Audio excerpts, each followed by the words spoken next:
जय जिनेन्द्र। सुसंवर्धन ज्ञान संस्कार शिक्षण शिविर की इस शिविर में आज हम बात करेंगे पाठ 10 कषाय के बारे में। कषाय किसे कहते हैं इसके बारे में जानेंगे। यह पाठ भी पूर्व पाठों से जुड़ा हुआ है। गतियों के बारे में हमने जाना कि किस कषाय को करने से किस गति का बंध होता है, इसलिए यह कषाय भी पूर्व पाठों से जुड़ी हुई है। कषाय किसे कहते हैं? तो जो आत्मा को कसे, दुख दे, पराधीन करे उसे कषाय कहते हैं, अथवा जो सम्यक्त और चारित्र गुण को प्रकट नहीं होने देती है उसे कषाय कहते हैं। दो परिभाषाओं के माध्यम से हमने यहाँ कषाय को परिभाषित किया। अब कषाय के 4 भेद हैं। वे कौन कौन हैं? क्रोध, मान, माया, लोभ। इस प्रकार 4 भेद हैं। सबसे पहली जो कषाय है वह है क्रोध कषाय। इसकी परिभाषा क्या है? तो गुस्सा करने को क्रोध कहते हैं। जैसे एक कमजोर विद्यार्थी ने एक होशियार विद्यार्थी से कोई पाठ पूछा, इतने में ही उसे गुस्सा आ गया कि तूने मेरे से पाठ पूछा। बस इतनी सी बात पर ही उसे गुस्सा आ गया। इस प्रकार से होता है क्रोध। दूसरी कषाय जो है वह है मान। मान कषाय क्या है? अहंकार, घमंड को मान कहते हैं, अथवा जाति आदि 8 मदों को। दूसरों के प्रति नमने की प्रवृत्ति ना होना मान कषाय है। अरे मैं क्यों जाऊं, मुझे उनसे क्या लेना देना है, उसने मेरे से ऐसा कहा था, जब तक वह मेरे सामने नहीं आएगा मैं उससे क्षमा नहीं मांग सकता। मैं क्षमा क्यों मांगूं, उसने मेरे से कहा था। इस प्रकार की जो प्रवृत्ति होती है वह मान कषाय को दृष्टिगत करती है। इसमें एक उदाहरण दिया है, जैसे एक विद्यार्थी अपने धन, ज्ञान, रूप का घमंड करता है तो उसे मान कषाय हुई। जैसे एक विद्यार्थी, हमारे भारतीय स्कूल बहुत ही सभ्य हैं, यहाँ ऊंच नीच का भेद ना हो, इसलिए एक ही वेशभूषा में इसलिए स्कूल में जाया जाता है ताकि कोई विद्यार्थी कोई ज़्यादा अच्छे कपड़े या कोई कम अच्छे कपड़े ना पहन कर आए, सभी स्कूल में एक समान शिक्षा प्राप्त करें। इसलिए हमारी भारतीय परंपरा में स्कूल में जो बच्चे जाते हैं वह एक ही वेशभूषा में जाते हैं। और पहले भी जब आश्रम चलते थे तब भी एक ही वेशभूषा धारण करना पड़ती थी, चाहे वह राजा के बेटे हों या रंक के अर्थात गरीब के बेटे हों, दोनों एक ही वेशभूषा में शिक्षा अध्ययन या शिक्षा ग्रहण करते थे। अब हम जानते हैं समंत भद्राचार्य महाराज जी ने रत्नकरंडक श्रावकाचार्य जी के 25वें श्लोक में कहा है, इन 8 मदों का वर्णन किया है कि इन 8 प्रकार से हम अपने मान को, अपनी मान कषाय को क्या करते हैं? पुष्ट करते हैं। वह कौन से हैं? तो कहा, ज्ञानम, पूजाम, कुलम, जातिम, वल्वृद्धिम, तपो वपुः, अष्टावासित्यमानित्वम, स्मय माहुर्गतस्मया। अर्थात ज्ञानम अर्थात ज्ञान, पूजाम अर्थात पूजा, ख्याति, मर्यादा, प्रतिष्ठा, कुलम अर्थात कुल, पिता पक्ष, जातिम अर्थात मामा पक्ष, बल अर्थात बलवान होना, सबल, रिद्धिम अर्थात रिद्धिम, यहाँ से निकलेगा रिद्धिम अर्थात रिद्धि, कोई रिद्धि प्राप्त हो गई जिससे अहंकार आ गया, कोई ऐसी शिक्षा ग्रहण कर ली जिससे हम सबको बस में कर सकते हैं या अच्छा धन एकत्रित कर सकते हैं। इस प्रकार से रिद्धि तप, इस प्रकार से हम तप करते हैं या हम कोई गृहस्थ जीवन में हम कोई ऐसा कार्य करते हैं कि अरे मैं जो कार्य कर सकता हूँ वह तो कोई कर ही नहीं सकता। इस प्रकार से तप। बपुहु अर्थात शरीर का घमंड करना, अरे मेरी जितनी सुंदर काया किसी की नहीं है, मेरे जितने सुंदर चेहरा, मेरा जितना बल किसी में नहीं है। इस प्रकार से अपने शरीर पर घमंड करना। इस प्रकार अष्टावासित्य मानित्यम अर्थात 8 प्रकार से इन मनों को जानना। इसमें माहुर्गतस्मया 8 मनों को जानना चाहिए। इन 8 मनों को हमें बिल्कुल नहीं करना चाहिए, क्योंकि इन 8 मनों से हमें कर्मों का भी बंध होता है। जैसे ज्ञान का मद करने से हमें ज्ञानावरण कर्म का बंध होता है। पूजा ख्याति का करने से हमें अंतराय कर्म में जो हमारे लाभांतराय है उसका हमें बंध होता है। इस प्रकार से सभी जो मद हैं इनसे हमें कर्मों का भी बंध होता है। इसलिए कभी यह नहीं कहना चाहिए।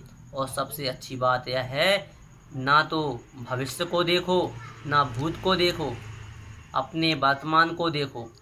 और ना ही अपने मामा पक्ष पर घमंड करो, ना ही पिता पक्ष पर घमंड करो। केवल स्वयं को देखो कि तुम क्या हो, मैं क्या हूँ। केवल इस बात को ध्यान रखो, तभी हम मान कसाय से बच सकेंगे। और यदि आपके पास भी अच्छा वैभव है, अच्छा धन है, तो आप भी यह सोचो कि इस पंचम काल में आपको भरत चक्रवर्ती जैसा या चक्रवर्तियों जैसा वैभव प्राप्त नहीं हो सकता।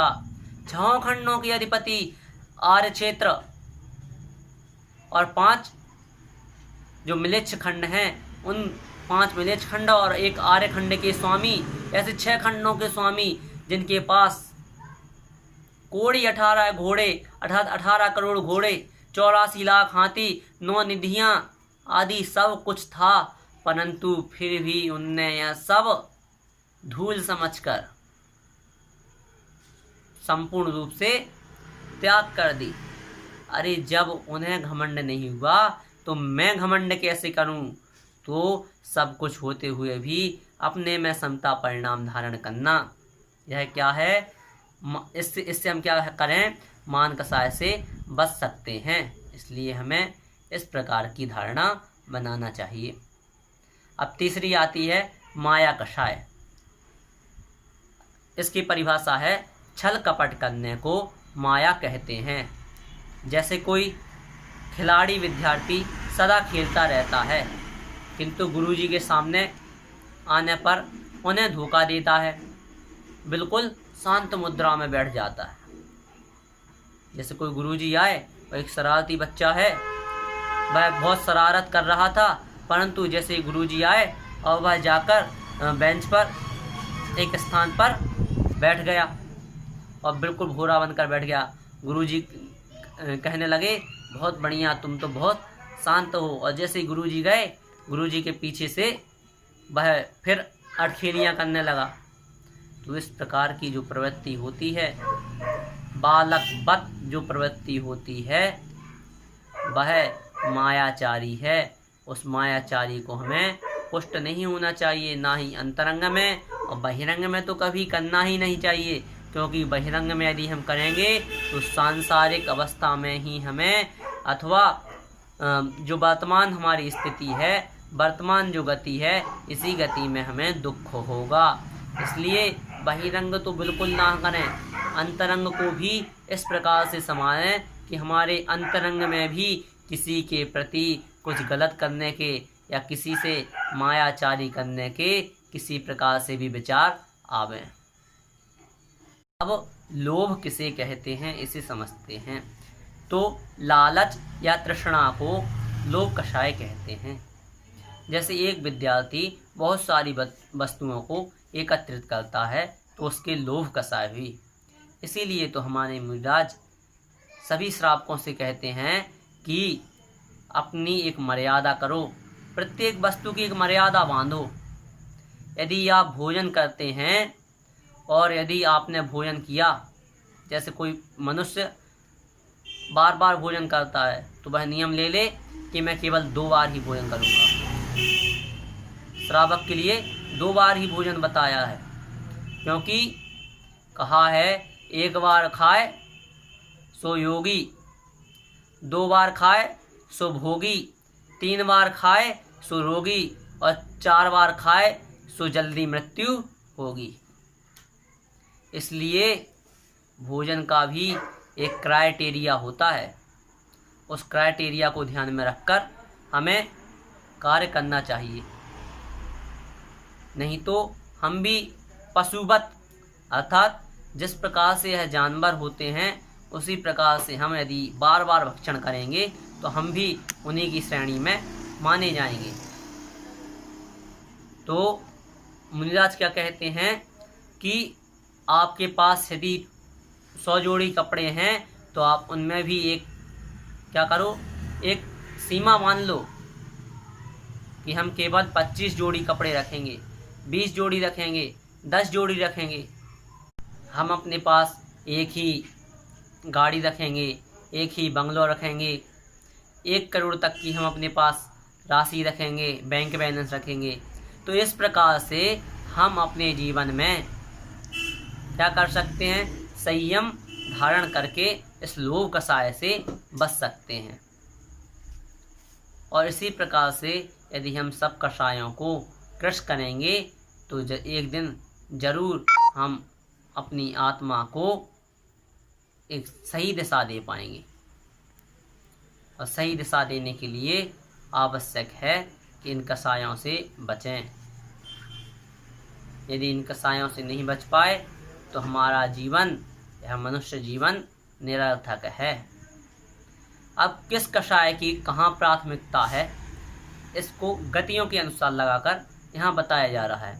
तो नरक गति में उत्पन्न होने वाले जीवों के प्रथम समय में क्रोध का बाहुल्य रहता है। अधिकता की अपेक्षा से कथन यहाँ किया जा रहा है, परंतु चारों गतियों में चारों कषायों का सद्भाव पाया जाता है। तो नरक में उत्पन्न जीवों के प्रथम समय में क्रोध कषाय का, मनुष्य गति के जीवों में मान का,